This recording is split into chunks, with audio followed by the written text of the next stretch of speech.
หวานบ่มี เป็นเบาหวาน แม่นบ่มีผู้ใดเฮ็ดได้ เป็นมาหลายปีแล้วบ่น่ะ 2-3 ปีเลย 2-3 ปีแล้วโอ้ยน่าสงสารเนาะ ปีนี้แหละนะ เบาฟังไทยเนาะเพิ่นเห็นใจเปิดใจเยอะมากลินนำมาเที่ยวมาชมบ้านเฮานี่ยินดีต้อนรับอยู่บ่ ดีต้อนรับเสมอ เด้อโคก็ยังบ่ได้เนาะนี่เนาะต้องได้ดังใช้อยู่นี่เลยนะพี่น้อง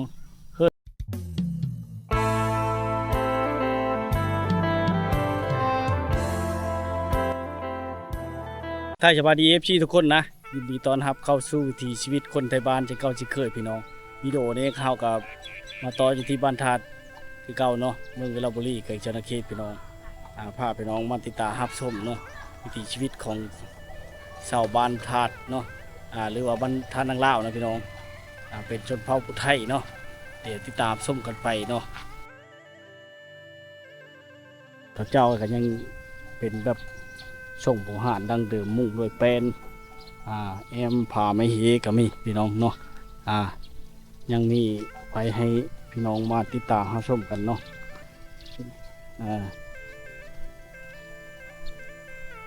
ข้างทางนึงกับเส้นทางจะเป็นทางยางนะเนาะข้างนึงเส้นทางจะเป็นทางแดงนะจะแตกต่างกันเนาะพี่เลิกกินผู้เช้าเฮ้เอ็ดกินนมไหมเนี่ยเป็นประจำเลยลักๆอาหารลักเนาะได้มาแต่หน้าบ่หาเองบ่หาเองเลยโอ้เฮ็ดอยู่ชานไปเลยเนาะสบายเนาะชานอยู่เพิ่นอยู่หาเองมื้อนี้วันอาทิตย์เด้เนาะแล้วเหตุการณ์แล้วแหละ แล้ว เฮ็ดแล้วแหละแถวนี้มันได้น้ำเนาะมาแต่โอภายเนาะแล้วไว้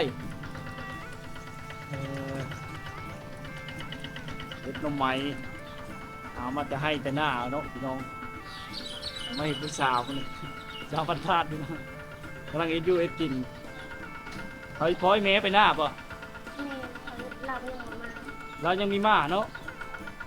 ไก่ป่ะหน้าไปทางพุ่นป่ะทางภายนาตื้อป่ะ ไปทางเมืองขาย ไปทางโอภายเลยขออนุญาตถ่ายเด้อชนเผ่าผู้ไทยเฮาพี่น้องอาหารลักคือหน่อไม้เนาะเฮ็ดอยู่เฮ็ดกินทายปล่อยเพะปล่อยเมมันแต่หน้านะเนาะเฮ็ดชนบทเฮาไอ้หน่อไม้นี่ถือว่าอาหารลักๆเลยพี่น้องเลยบุญกันแล้วเลยถ้าเป็นคนตกมาดำทั้งนั้นแบบใหญ่เนาะนี่ก็มาแต่เอาน้ำเลยทุกคนไปแก้เอาน้ำมาเนาะ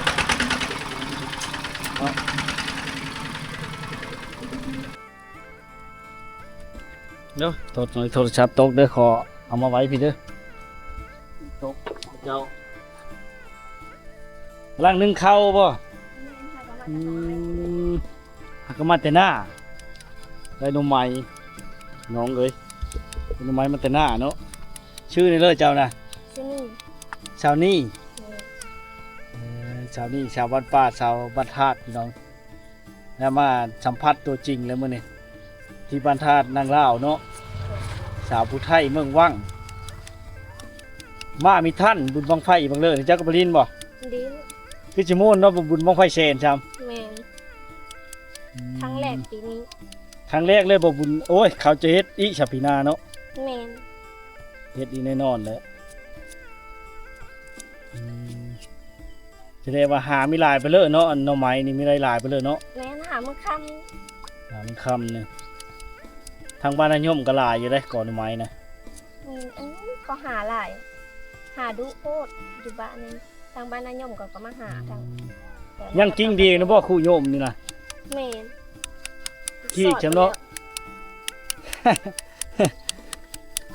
มาเบิ่งการจักหน่อไม้ของผู้สาวบ้านธาตุพี่น้องเนาะเพิ่นก็เฮ็ดอยู่เฮ็ดกินเป็นวิถีชาวบ้านบ้านเฮาแบบนี้แหละพี่น้องเอ้ยชาวพุทธไทยเนาะอาหารหลักคือหน่อไม้นี่แหละมาแต่ผู้ภายหน้าตื้อผู้ปักไก่พี่น้องเอ้ยเนาะ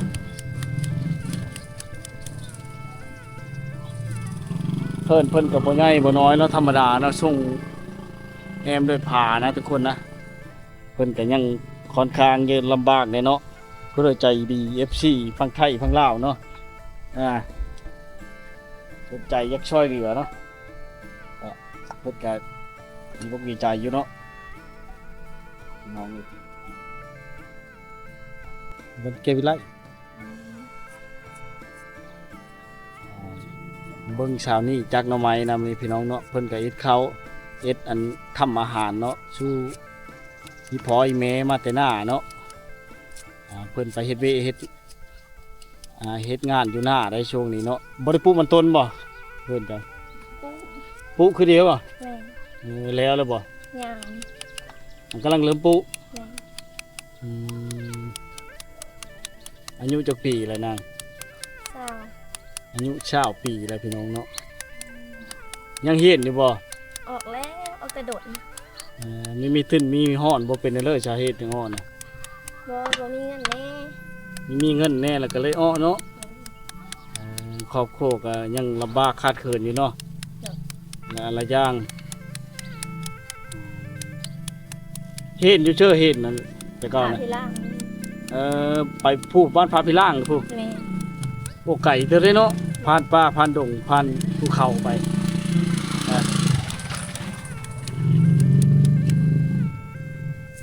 ยังบ่ทันได้ช่างเขาโคบ่ ยัง ยังไม่ทันมี ยังบ่มี มีได้คือที่ไปเฮ็ดงานอยู่ไทยยังบ่ บ่เพราะว่าแม่ก็เป็ดอยู่เด้แม่ก็เป็น เพิ่นบ่สบาย เบาหวานบ่มี เป็นเบาหวาน แม่บ่มีผู้ใดเฮ็ดได้ เป็นมาหลายปีแล้วบ่น่ะ 2-3 ปีแล้ว 3 ปีแล้วโอ้ยน่าสงสารเนาะ ปีนี้แหละนะ อืมผู้เบาผู้แพ้วได้ยังบ่ทันมีเลยเนาะ ถ้าสมมุติผู้เบาฟังไทยเนาะเพิ่นเห็นใจเปิดใจเยอะมากลินนำมาเที่ยวมาชมบ้านเฮานี่ยินดีต้อนรับอยู่บ่ ดีต้อนรับเสมอ โดยถ้าเพิ่นสนใจเนาะ โดย ก็ยินดีต้อนรับเนาะ แม่ อืม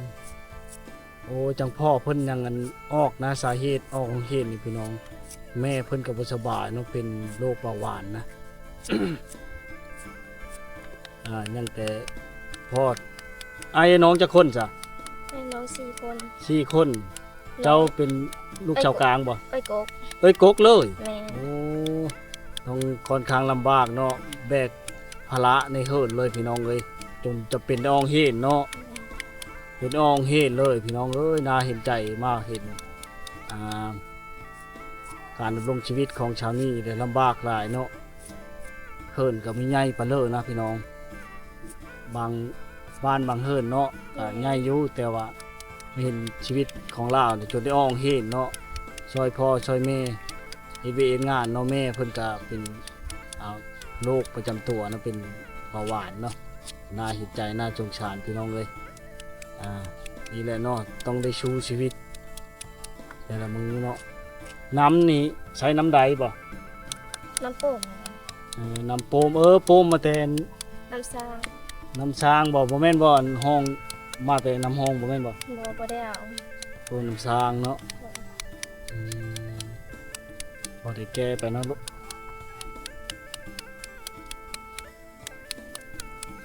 กบ่มาแรกเลยซุปเอา แม่ซุปเอาซุปใส่ยานาง มาสัมผัสชีวิตตัวจริงของสาวนี่เนาะที่บ้านธาตุวันนี้พี่น้องน่าเห็นอกเห็นใจน่าสงสารหลายเนาะพี่น้องฟัง FC พี่น้องฟังไทยเนาะทางลาวต่างประเทศเห็นเนาะหรือว่าอยากมาสัมผัสตัวจริง หรือว่าอยากมาเที่ยวมาชมเนาะเพิ่นก็ยังโชดอยู่พี่น้องอายุก็19ปีแล้วเนาะเขาสู้ชีวิตเนาะเอ็ดจูเอ็ดกินสู้อีพ่ออีแม่นะแต่ละมื้อเนาะพี่น้องเอ้ยเกิดได้ออกของเห็นเนาะมันบ่มีผู้เฮ็ดซอยน้องนุ่งเพิ่นยังน้อยบ่ แม่น้องลุงประมาณแต่ซ้ำพุ่นยิ่งพุ่นนั้นน่ะ อ๋อยังน้อยไอ้น้องกิ่งมันกัน4 คนนะทุกคนนะตอนนี้สู้ชีวิตลำบากหลายเพิ่นก็เนาะย่างมาเที่ยวชมบรรยากาศอยู่ที่บ้านธาตุนะพี่น้องมาเห็นพี่น้อง กำลังจักหน่อไม้มานี่หาหน่อไม้มาแต่หน้าพุ่นแหละไปหน้าน่ะเฮ็ดเวยหยังงั้นเกมสิปลูกมันต้นน่ะบ่ แม่น อืมเกมโชนไม่เยอะเปนเลิกบ่ดินเองบ่ แม่นดินเจ้าของ ดินเจ้าของเนาะเฮ็ดก็บ่ได้กว้างเปนเลยคนบ่หลายเนาะ แม่น เอารถ ในสวนมะยาง ไถเอาบ่รถไถเองบ่ไถ รถไถจ้าง จ้างเขา แม่น เขาเนาะมันต้นก็มีแพงเนาะมีแต่แนวลำบากเป็นได้ยาก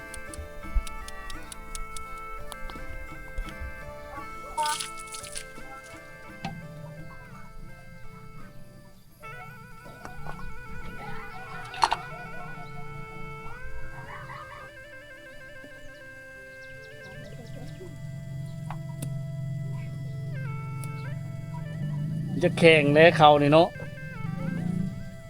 เข้าไปจ้ะ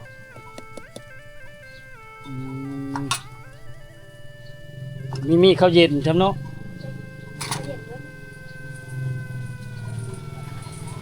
ยังไม่มีเฮิร์ดโค้จำพี่น้องเลยเฮิร์ดลาบกันเนาะตัวน้องมันใหญ่แต่เฮิร์ดโค้ยังไม่มีแต่ซ่านใช่เนาะใช้ในย่ามทุกเชิญชื่อๆนี่บัดคนมาในฤดูฝนนี่ยากเลยเพราะว่าซ่านกับบ่มีต้นมุ่งเนาะมันบ่มีมุ่งนะพี่น้องมันจอเนาะมันจอมอ้างน้ำใหญ่ก็ยังบ่มีน่าเห็นใจน่าสงสารอยู่พี่น้องเลยคือว่าอะไรยุบหันเป็นอย่างนี้ยุบนี้เป็นอย่างหันเนาะนี่ชากระเบอร์ป้าติดดำบันมาชากระเบอร์เนี่ย รถใช้ชากระเบอร์แล้วเนาะ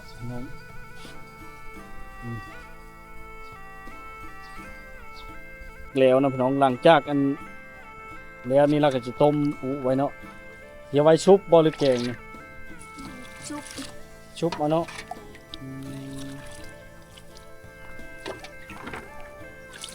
มาเบิ่งการดำรงชีวิตของชาวนี่นะพี่น้องมื้อนี้เนาะ มะม่วง มะม่วงชุบยำนี่มันแม่นพอสวายหรือบ่เขานะหน่อไม้เรากำลังสิอุน้อยจังน้อยเนาะ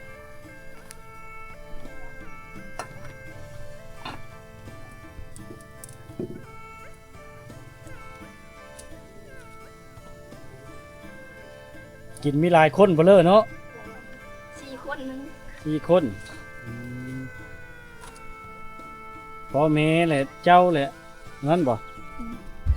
เกิดน้ำมันยังแห้ง เกิดน้ำมันนึงแห้งไงเกิบแต่คอมีเว้าแห้ง ว่าบ้านหาเจ้านี่มือเดียวเกิบน้ำมันนึงแห้งทุกคนเด้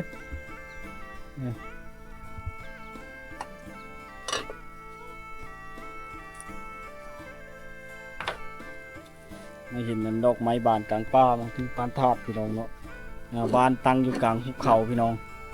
เป็นการดำรงชีวิตอยู่กับมันพ่อกับแม่เนาะกับน้อง1 คนบ่ แม่ผู้ชาย ได้เราเฮ็ดให้ชีวิตก็ค่อนข้างลำบากน่าสงสารพี่น้องเลยเฮิดโคก็ยังบ่ได้เนาะนี่เนาะต้องได้ดังใช้อยู่นี่เลยนะพี่น้องเฮิดมันก็มีแต่2 ห้องนึงนะพี่น้องเลยคือเห็นเนาะพาก็พาไม้เฮเนาะยังไข่ก็ยังได้มุงกระเบิงนะพอคอดชนิดแล้วพี่น้องเลยเฮ็ดมันก็ต้องได้จ้างเขาเนาะเพราะว่าเพื่อแห้งบ่เพียงพอนะต้องได้วี่ให้มันเย็นเนาะ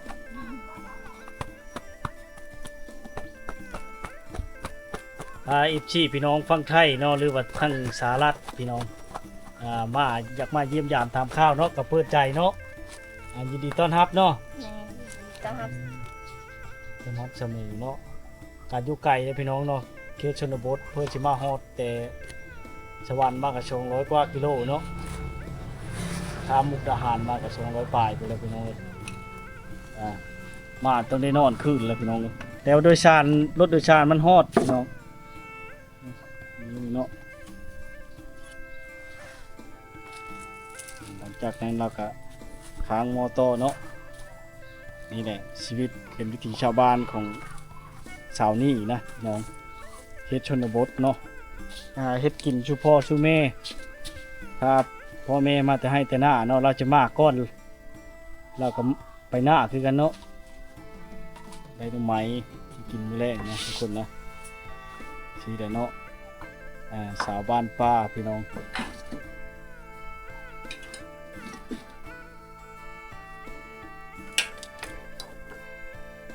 ปัดมาเลยเด้อ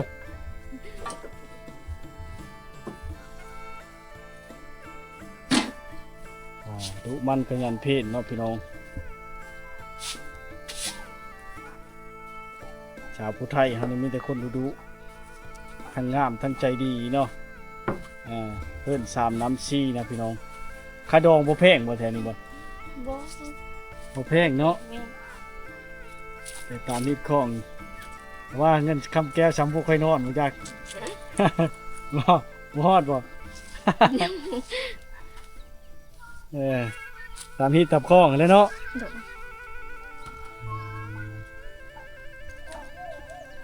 โดย นี่แหละพี่น้องเลยโอ้มะม่วงนี่เนาะ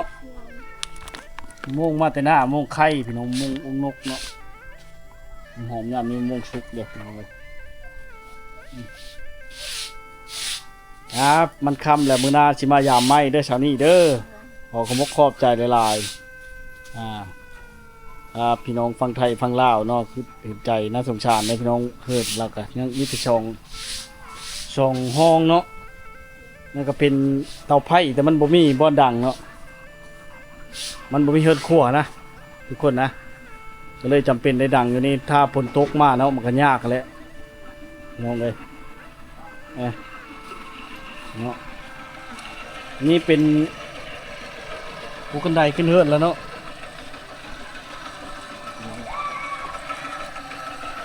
เนาะเป็นภูกันไดขึ้นเฮิดเราพี่น้องเฮ็ดไม้เนาะแต่ว่าบ่ได้มุ่งพี่น้องมันบ่พอนี่เนาะมันบ่เพียงพอก็เลยมีแต่ไม้ไม่ชื่อเนาะถ้าลมแห้งหรือฝนตกอย่างยากเลยเนาะน่าสงสารพี่น้องเนาะสาวนี่สาวบ้านป้ายังความลำบากขาดเกิดหลายอันหลายอย่างเนาะแหละพี่น้องเลยมีความรู้มั่นสาวผู้ไทยครับพี่น้องเพิ่นสามน้ำซีเนาะ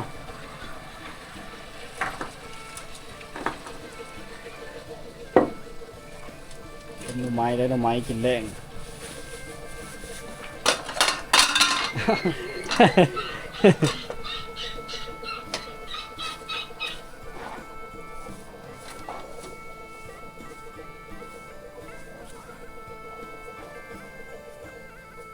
มันค่ำเราจะได้กลับป้าเด้อเช้านี้เด้อเลิกกับบายบายเด้อเขาบอกขอบใจมีนาผู้แล้วชิมาเวมาหยาไม่เด้อขอบใจหลายๆเด้อ